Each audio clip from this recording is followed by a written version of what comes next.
Hello, CFL Dynasty League fans, and welcome to the Dynasty League podcast. It is week 7.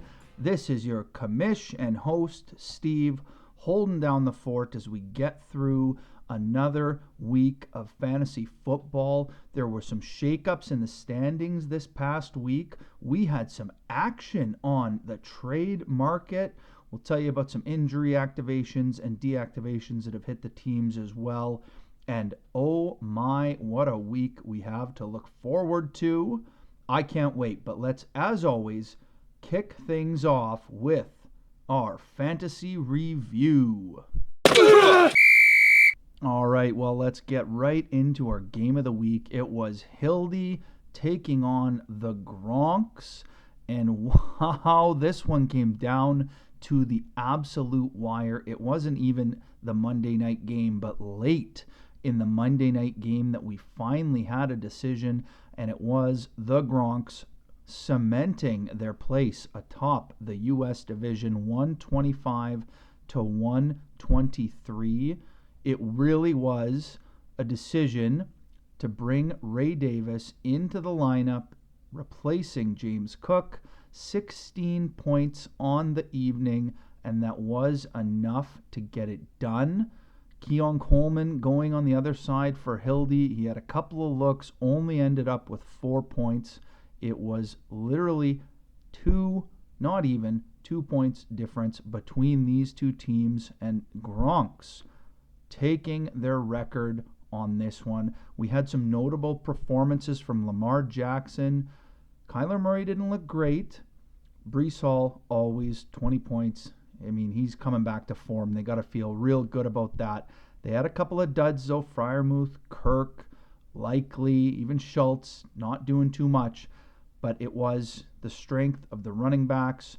Caleb Williams on the other side, I mean, early in the morning games, 40 points. Hildy had to have been feeling good, but then Will Levis does Will Levis things. Eckler, Chase, as we talked about, Coleman, I mean, DJ Moore, like all sub 10 points, these guys, and the ghost of Calvin Ridley out there. Again, Levis, 10 points. Ridley couldn't even get to 1. The bright news is Brock Bowers, Caleb Williams, even Tyler Algier. He had 20 points on the week. The young stars were great for Hildy in this one, but it's not going to show up in the standings. Next up in the U.S. division was Italian Stallions taking on Hanging with Hernandez, and we usually skip right through these. And, well, last week it was a different story, but we're going to skip right through this again. It was 142 to 84. You know what? Give Hanging with Hernandez some credit. Hanging in there kind of through the afternoon and into the next day with Joe Burrow and Tyler Lockett and Sam Laporta putting up some decent numbers, but they're back to just kind of being a footnote. Sorry, guys. We'll appreciate your efforts after all your draft picks next year. Can't wait for that 10% hit rate to pan out in the 5th, 6th, and 7th rounds. Stu, decent performances from Flacco and Cousins. Joe Mixon back to form, back in the Texans lineup. That was, I mean, the icing on the cake. And Garrett Wilson, is that last good game as a Jet maybe? He got to 20 points. We'll see. The big news, Devontae Adams coming in. Is that going to eat away from Wilson's totals? And is Stu, who is in the hunt still with that win, keeps him close to the top of the U.S. division. We'll see if he can keep going. Trey McBride maybe coming to life as well. Another good young tight end. Last in the U.S. division was BK Whopper taking on James. And again, another real close one, but separated in the end on the Monday night. It was a big takeover. Josh Allen, 31 points, and that was the difference really to split the two teams. Jordan Love, 36. Kind of had a couple of stinkers this year, but he's back to putting up some big numbers. And Stephon Diggs on BK Whopper's side with Nico out. Will he keep putting up these performances? We'll see if Tank Dell maybe eats away at that a little bit, but Diggs, another good night. The story here was real. I mean, let's be honest. So 115 points to 89. It wasn't that close, but James rolled out in the highest over-under, I think, of the year, Detroit versus Dallas. You got to feel good. You got Dak Prescott in your lineup. Anthony Richardson looking like he's going to be back to form, ready for some big points from the quarterback position. And Richardson, game day inactive, 0. Prescott, we all know what happens. It was 3.5 points. I mean, James cannot buy a victory this year. He's down to 1-5, and again, might have one of the best lineups in the league. 25 more points from Derrick Henry, cannot be stopped. Kamara, another 15. A little more on him later. Didn't look so hot in the Thursday night game, but nonetheless, a couple big performances here. Debo, 20 points. Kincaid finally getting on the score sheet with 11. And I guess it didn't matter that Rachaad White, notable, also absent from the lineup, another 0 points. So tough luck, James. I don't know how many of those were user error with the 2 zeros in the lineup, but I mean, Dak 3, I mean, he puts up even 10, 12 more points, and it's all of a sudden we're talking about a lot closer game here. So unlucky, but BK Whoppers, QBs, keeping them in all the matchups, and that might continue into next week. Canadian division, moving over. White Russian taking on the Captains, and there's a little bit of a surprise in this one, and ended up 95-162. The Captains just hammering. Again, we're back up to the points for becoming maybe the difference maker with some of these big scores that we're putting up. But on White Russian side, Gino, Najee finding the end zone, kind of good performances from them, 20 points each, but that was it. Javonte, a stinker. Amari Cooper, this might be different now, but 6 points again. Big trade again, Cooper over to Buffalo. Metcalf, again, just better days ahead, but Chris, kind of the James of the Canadian division. You got some good lineups on paper, but you get a goose from Dallas Goedert, 5 points from Mooney. You don't even get to 100 points on the week. It's going to be tough to get some wins, especially against the powerhouse teams. We have Baker Mayfield for the Captains go off for another 40-point effort. Justin Fields, what are you doing, Pittsburgh? Guy's 4-2 on the season, the best passer rating of his career. He puts up 25 fantasy points last week, but we'll see. We'll be going. Russ isn't going to last. You guys can put that in the bank. Clip that. We've taken receipts. That's a receipt for you. DeAndre Swift, moving on, 20 points. Another big performance. Bears almost looking like the favorite of the NFC North. Chuba, see how long that's going to last. The clock's ticking there with Brooks activated. And Boswell, kickers, putting up some big points, 17 points anyways. It all adds up to 162 and another win for the Captains. A couple more in the Canadian division, working from Mahomes, taking on the Banditos. And this one looked like it was going to be a lot closer as well. Working for Mahomes, 149 points, but the Banditos with, I believe, the high score on the week, 172.5. It was, in the end, not even close. Banditos, 36 from Goff and 32 from Purdy. They're going to be happy with their full complement of quarterbacks back, although we all know one QB teams are nothing to take lightly in this league. That is for sure. Stinker from James Conner is the door for Trey Benson. Maybe going to open up. All of a sudden, the Captains have another hot commodity. What good drafting, hanging with Hernandez. Hopes they can find some hits like that. But Banditos were anchored here, let's be honest. Cole Kmet with a couple of TDs, 24 points. Terry McLaurin looking like probably the best value contract in the league. That one we don't talk about anymore. Over on Mitch's side, it's a pretty solid performance nonetheless. I mean, 150 points. Mitch had to be feeling pretty good about that. But Ayuk leaving a bit of meat on the bone there, and Josh Jacobs needs to round back into form as well. Mark Andrews finally putting up some good numbers again. Mitch has to like that. Tank Dell, 15 points. You got 2 more weeks without Nico, so enjoy those points while they last. J.K. Dobbins, 17 points as well. Just a tough day because the one quarterback, Mitch, looked like a pretty good performance again, but the Banditos, high score of the week. It's going to be tough to beat that. Ev and Nav, the last divisional matchup we had, and Ev, again, gunning for a high score. The points here on the winning sides in the Canadian division were out of control. 167 for Ev to Nav's 128. Nav fell into the Jacksonville Jaguar trap. ETN out after a negative .1. Marvin Harrison Jr. ghosting on the field as well. Tough. Hopefully he's okay. I think he's back in the lineup.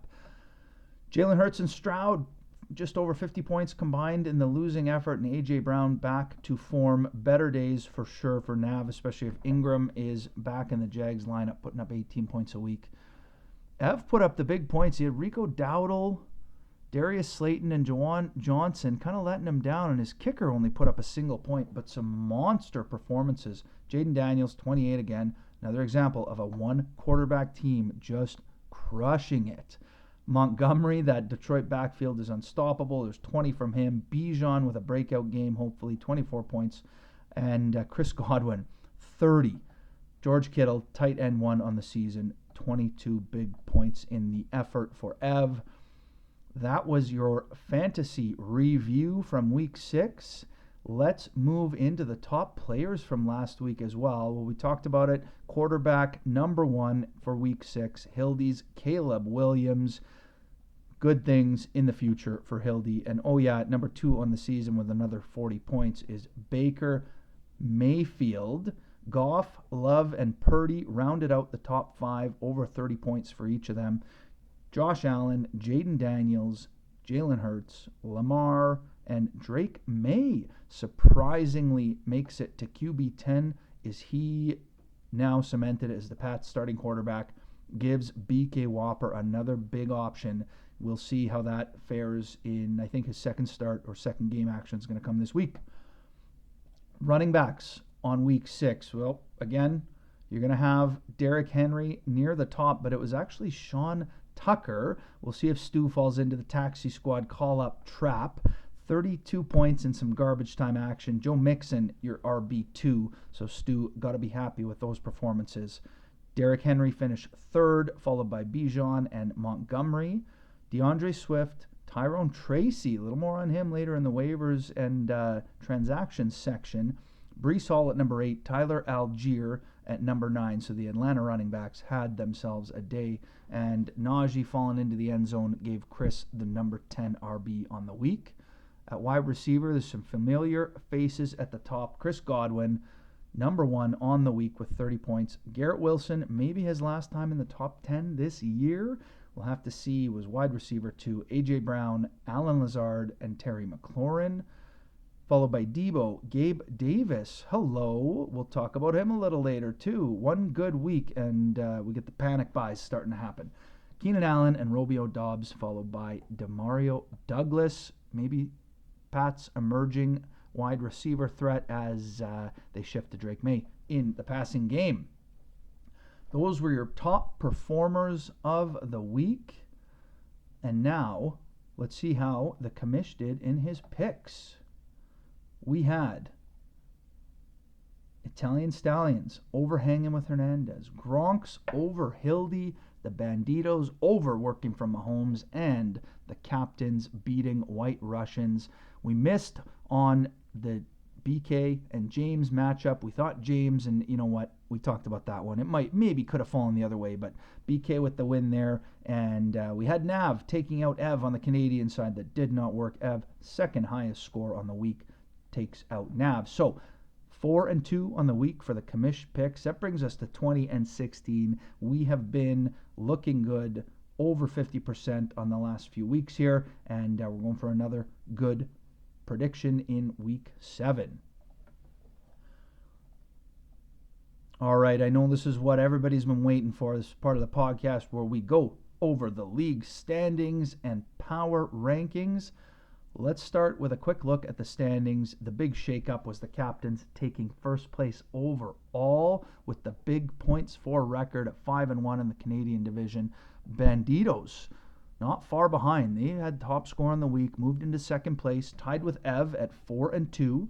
Nav and Mitch 3-3, followed by Chris at 1-5. White Russian with a big points against to leading the Canadian division, 852. We call them the James of the Canadian division, and you'll see why.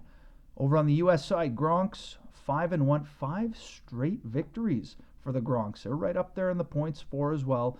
BK Whopper 4-2 right on their heels, and then Stu at 3-3. We'll see if that moves around this week. There are some significant games happening on the U.S. side. Hildy 2-4, James 1-5. Again, points against of 855. That is far and away almost 75 points more than anyone else on the U.S. division has had put up against them. His 791 points for is also good for a top 6 standings in the league. So tough luck on James's side there. Anchoring the U.S. division, but no longer winless. 1-5, hanging with Hernandez. Let's move into the power rankings. At the top, 5-1, significant points for advantage. The captains, you are welcome. Gronks, 5-1. Again, that'll do you good in the power rankings. They're in second, followed by Ev and the Banditos. And then Italian Stallions over BK Whopper for the next 2 places in the power rankings. Anchored a little bit by the points for 831 to 775. So big difference there in the points for. Nav sitting at 3-3 next in the power rankings, followed by Working from Mahomes. James, well, the bad luck and the good points for can only keep you high in the power rankings for so long. Eventually you got to put some wins together. Hildy, White Russian, and Hanging with Hernandez finish off our power rankings look. We're going to have a quick run through the efficiency rankings too. I know we like to hear that, but here's an example. You got nobody on your bench, so you have to put everyone that plays into your lineup. That leads to a 94% efficiency rating from Hanging with Hernandez. But next, with a decent points for of 775, it's BK Whopper, 94% efficiency.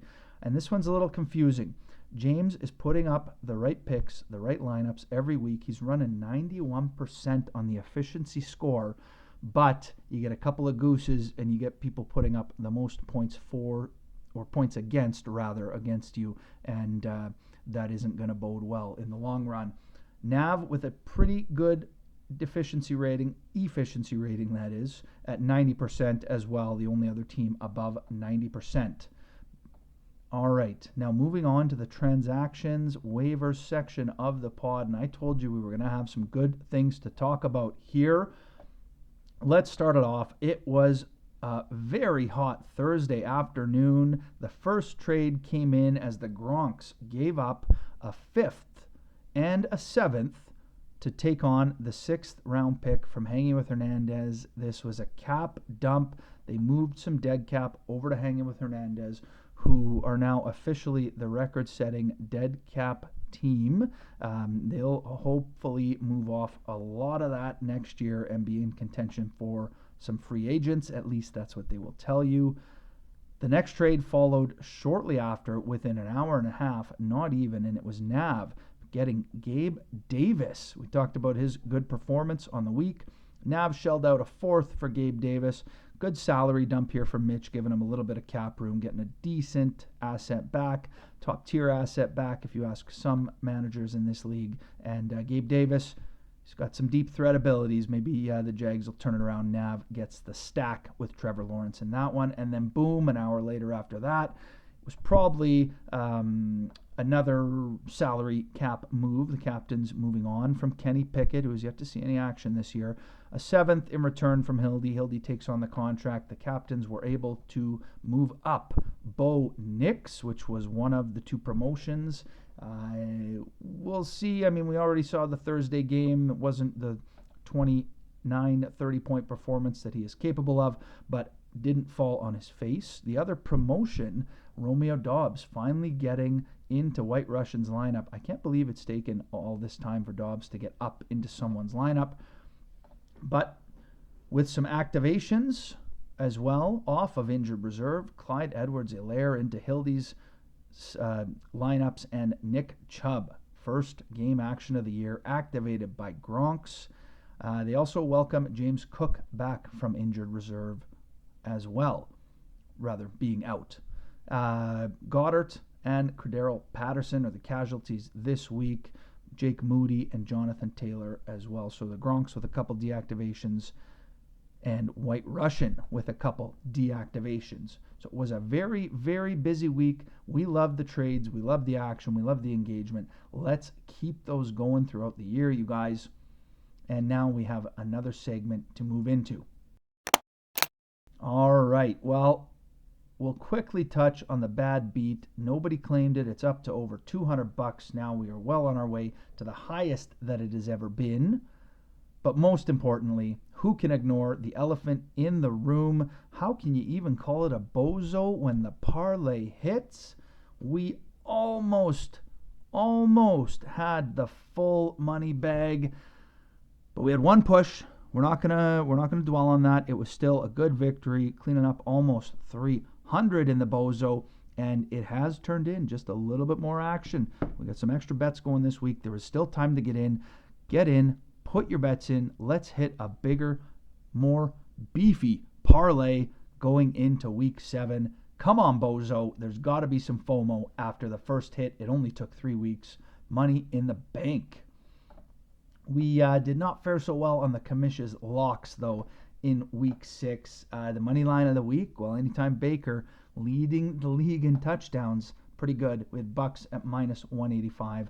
The spread of the week was a bit unfair because we had the Commanders plus 6.5, and the line actually moved to 7, which would have covered, I believe. So a tough miss on that one. Upset of the week was the Broncos plus 130. Did not turn out. They kind of got drubbed in that one. Anytime Lamar touchdown, we knew that was good for plus 130. The long shot prop was the 59.5 over on the Dallas-Detroit game. And it only missed by like 3.5. That should have been a lock. The bonus was Neighbors if he played for 2 TDs. A little bit of a miss on that one. But this week is looking a lot better, and it starts off with the money line of the week. This is our team, the Colts at minus 165. The chat's got to like that one. Spread of the week, Commanders minus 8. Really? Okay, I can get on board with that. And Lions, apparently, plus 105. So Lions in the upset of the week. We got Xavier Legette with our prop of the week, over 42.5 yards. He's been a little more involved. I don't mind that one. Maybe one big pass from Andy Dalton to get there. And the long shot, I really hope this doesn't happen, but it's Kelsey plus 800 for 2 or more TDs. Let's hope he stays quiet on Ev's team for no particular reason.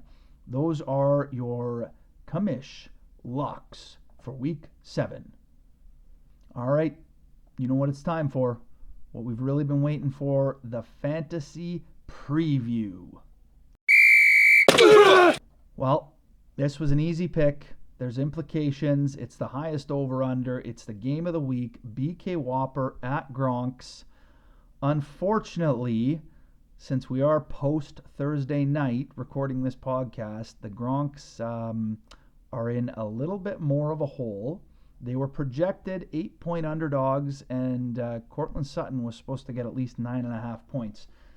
That didn't happen. He was MIA, but nonetheless, the Gronks might still have a chance in this one. Lamar Jackson, always good. Kyler Murray, up and down, but he's due for an up game. And I think the focus here is, can Nick Chubb get back to form? Will he get the touches that he needs to put up a big performance? Because if he does, James Cook is back in the lineup, Breece Hall there, Tyreek Hill, and, Atlanta's kicker, I guess. Is that what we're leaning on? But the Gronks have potential to put up some points. Over on BK Whopper's side, Josh Allen gets a new toy to play with. We'll see if Amari Cooper can add to his touchdown totals. Jordan Love back to form as well. Aaron Jones could be questionable. He's coming off the injury. Kyron Williams, always good for a touchdown every week as well. And then they're turning to Jordan Addison and Stephon Diggs. Jaden Reed as well with the stack with Love and Xavier Worthy. Couple of big play potentials waiting to happen there in their lineup. Questionable decisions at tight end. Luke Farrell going in for Jacksonville. I believe he's their third tight end, so there could be a slip up there and Greg the Leg in at kicker. So Gronk's in a hole, but also with the Sutton 0. Just so you guys know, this was my pick before the Thursday night game. I have BK Whopper taking out the Gronks, and now with the new obstacle in the way of their lineup, it's going to be even tougher. You got to lock in the Whoppers over the Gronks on this one, which means implications at the top of the standings as well. It could be a tie at 5-2, the top of the USA division this time next week. Let's wait and see. The game of the week, BK Whoppers looking to take out the Gronks. Let's move over to the Canadian division, run through the Banditos at Nav. Well, 142 to 125. This is the projected totals. Nav, the favorite by, again, almost 20 points in this one. And we do like Nav over the Banditos. Jalen Hurts, CJ Stroud, can be two of the best fantasy quarterbacks on any given week. But Jared Goff and Brock Purdy, they put up big points last week. This could be QB shootout time. I think advantage Nav, Jahmyr Gibbs, Jordan Mason in the running back room. They're taking on Chase Brown and James Conner. Brown could be on his way up, but I think Conner is maybe trending a little bit downwards as the season progresses. The wide receiver room is where it makes a difference. CeeDee Lamb on bye. Justin Jefferson with Darnold leading the way. He's always good for a touchdown. And Terry McLaurin, same thing. But Zay Flowers and Curtis Samuel are where the points could be missed out.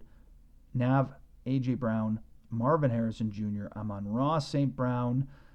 I think the wide receiver room is just going to be too much.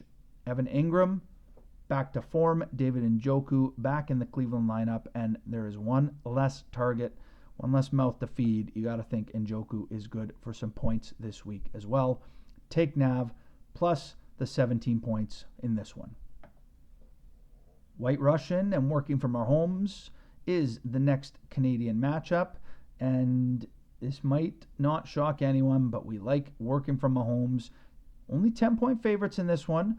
So depending on, I think, how Seattle goes, Geno, potential for a big game with the DK Metcalf stack on Chris's side.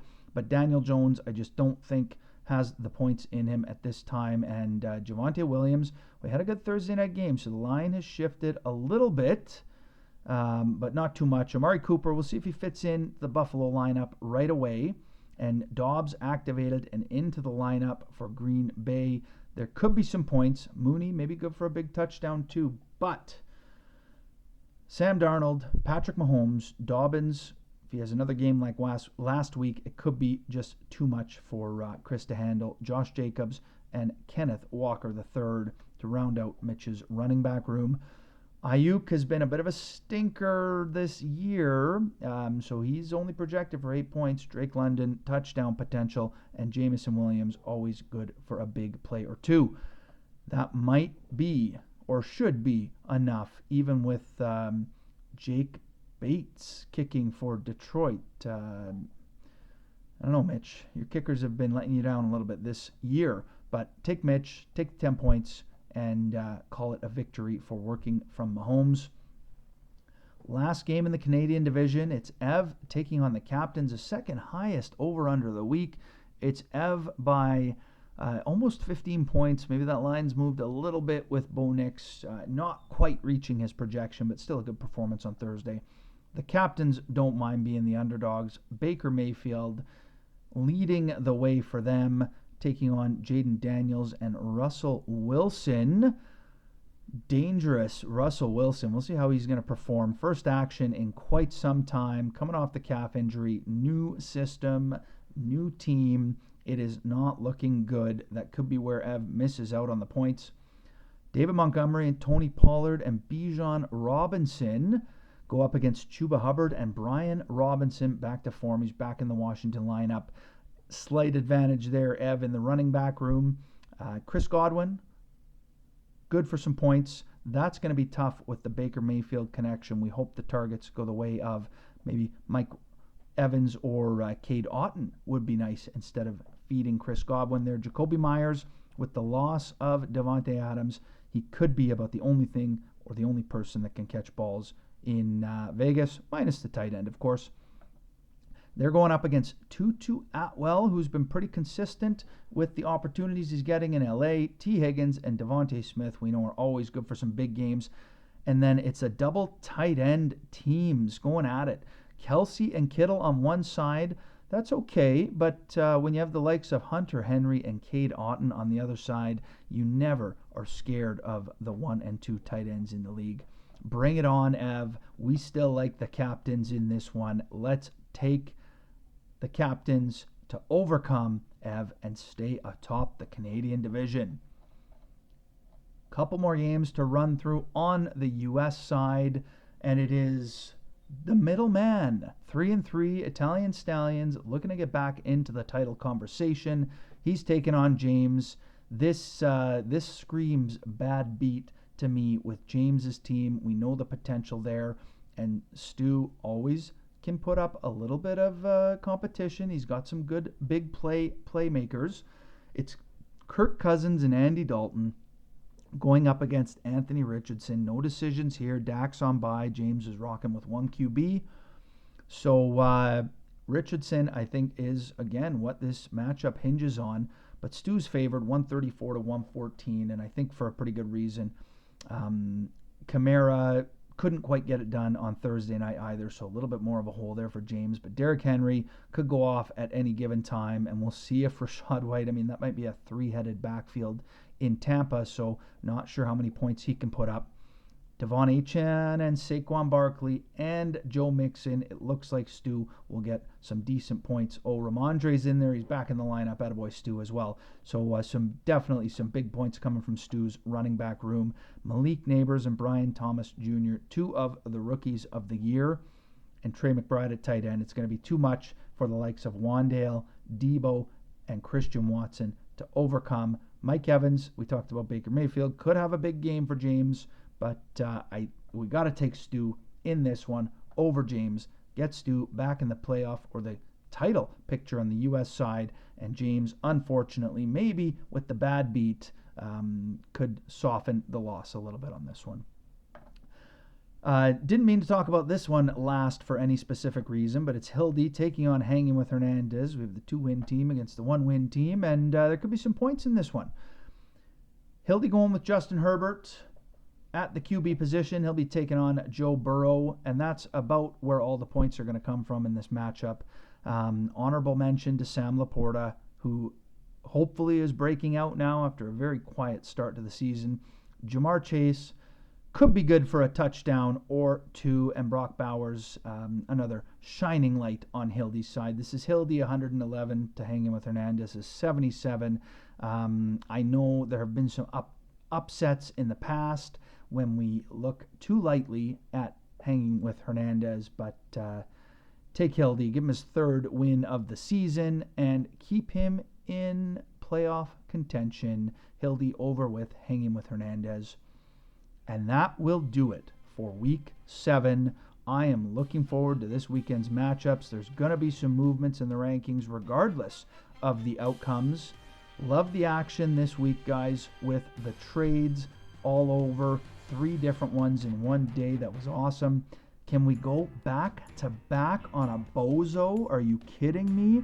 We still got some time. Get your bets in if you want to be part of the most fun and engaging Dynasty League in the world, adding another fun wrinkle to things. And we will see you here next week. Thanks for listening to the Dynasty Football Podcast for the CFL Dynasty League, the best Dynasty League in the world. Kamish out.